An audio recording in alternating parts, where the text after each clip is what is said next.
Honestly, do you think you'd be able to build a better roster than an NBA GM? Same money, same contacts, same agents. Let's say you're in the same conditions and the only thing that changes are your decisions.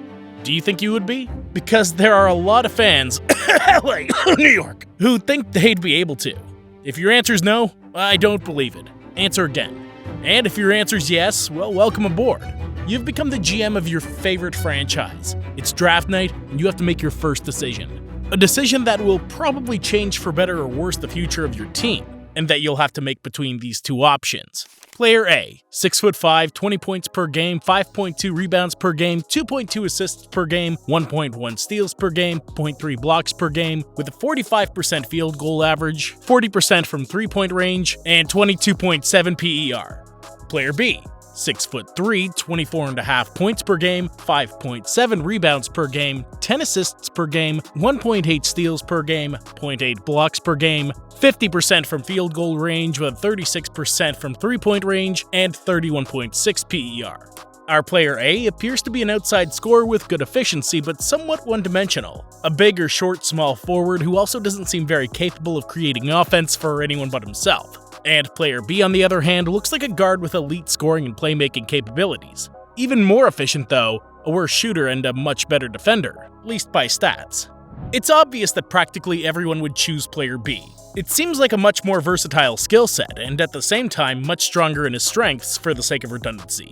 He may even be able to run a whole offense, but even though this decision is purely fantasy-based as these two players are from drafts that are 3 years apart, these silhouettes correspond exactly to two NBA stars who are having a completely opposite 2023.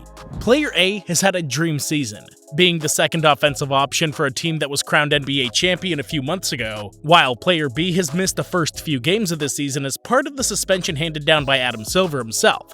Yeah, as many of you are guessing, our player A is Jamal Murray and our player B is Ja Morant. The Grizzlies had not started a season with an 0-6 record since 2002, the same season in which their draft pick ended up with a second place that they didn't even have the right to take since they had traded that pick to the Detroit Pistons. We don't know if the Grizzlies would have picked Darko Milicic instead of Carmelo Anthony, Chris Bosh, or Dwayne Wade on that legendary night of the 2003 draft, but at least they would have had the right to make that mistake.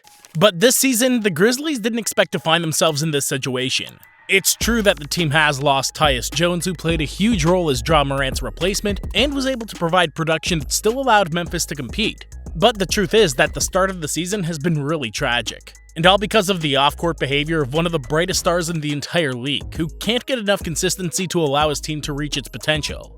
Because really, the Grizzlies haven't made any bad on-court decisions. They've gotten many of their draft picks right, like Ja himself, Jaren Jackson Jr., or Desmond Bane, and they've landed veteran locker room presence players like Steven Adams. However, between injuries and suspensions, the teams lacked any kind of consistency to prove their worth. So, well, you know how we all love analogies? This time we're going to get creative. Imagine that every NBA team is a cocktail. Each cocktail is made up of ingredients, which are the players, coaches, and any kind of external factors. And there are many ways to make a winning cocktail. Sometimes ingredients that don't seem like they would fit together end up doing so, or vice versa. And the thing is, Jamal Murray has already been part of that winning cocktail, unlike Ja Morant. Now, no one's saying that the Canadian is a better player today or that he has more potential, but the reality is that he has turned out to be a perfect fit for a team that needed a combo guard of his style of play. There's an extra factor when it comes to picking players. An invisible factor, which in the end is the most determining factor, and is the one that really complicates the decision-making. We're talking about mentality. It doesn't only affect the player's capabilities on the court, it affects his day-to-day life, his ambition, his determination, his commitment. It affects the desire that a player has to become one of the best in the world. But sadly, that's a factor that only becomes latent with the passage of time. Ja Morant's case isn't the only one. In fact, another player from his precise draft class is going through a similar situation. True, Zion Williamson hasn't done anything illegal, but his mind also seems to be further away from the courts than it should be. After his feud with porn star Mariah Mills, who, by the way, does anyone know what happened to her? Zion apparently closed the books on one of the most dramatic off-court stories in the entire league, all while being unable to stay healthy for an entire season. His situation is the only real limit to a project that's invested all of its assets to build a team to surround the Duke star. And so far, it's been in vain. But let's not kid ourselves, every GM in the league would have selected Williamson ahead of Ja Morant in the draft. But the mental aspect of both was partially overshadowed by their enormous talent for playing basketball.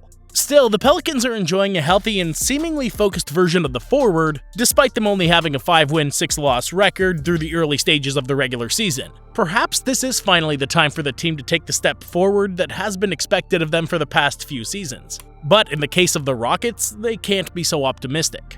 The franchise's latest scandal includes one of their best players from last season, Kevin Porter Jr. Just 1 year after signing a multi-million-dollar extension as a reward for his strong performance, the shooting guard put up a season of 19.2 points, 5.7 assists, and 5.3 rebounds a game, and just when it looked like Porter was going to be one of the key pieces of the franchise rebuild, it all went up in smoke. Houston Rockets guard Kevin Porter Jr. walked out of the 17th precinct to an awaiting police cruiser. Kevin was accused of domestic abuse and assault towards his girlfriend, WNBA player Kaiser Gondrezick. The Rockets quickly traded him to any franchise that would take on his contract, thereby losing assets for the future. Yeah, it was Sam Presti's Thunder again. Or the case of the Charlotte Hornets, which could be considered even worse. The franchise's poor performance for virtually its entire history has not only caused Michael Jordan to sell the team once and for all, but it's also causing the team's fans to burn out. A team that not only has no cornerstone pieces to hold on to after their bad eye on draft nights, but has also seen several of their players charged with felonies. The case of Miles Bridges is already well known to all, as like Porter Jr., he was accused of abuse against his ex-partner. Charlotte Hornets star Miles Bridges turned himself into law enforcement in Lincoln County. A fact that led to a season-long suspension by the NBA that was applied during the last few months, and of which he's allegedly been a repeat offender. Or the case of Brandon Miller, who just a few weeks after being drafted during the summer, was accused of possession of a weapon that had also been used in a shooting. But it's also true that the rookie's performance has been really satisfactory during the first games of the regular season.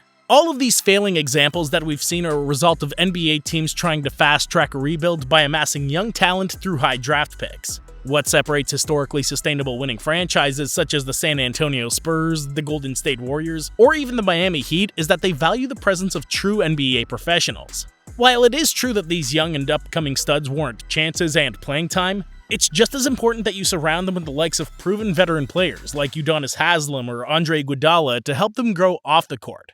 A cliche we hear a lot on NBA draft nights is that of selecting the best player available. A selection that's usually based strictly on the talent and technical potential of the prospects, often putting these aspects before the mental ones. But time has shown that mentality is almost as important as basketball skills. Draft interviews allow scouts to observe certain traits about a player's personality, but not even the best psychologists in the world are able to access what's really important. It's very complicated to find the ingredients to form a winning cocktail. But on many occasions, they're neither the most demanded nor the most expensive. Often, they're those that are not attractive separately, but which together form a perfect mix.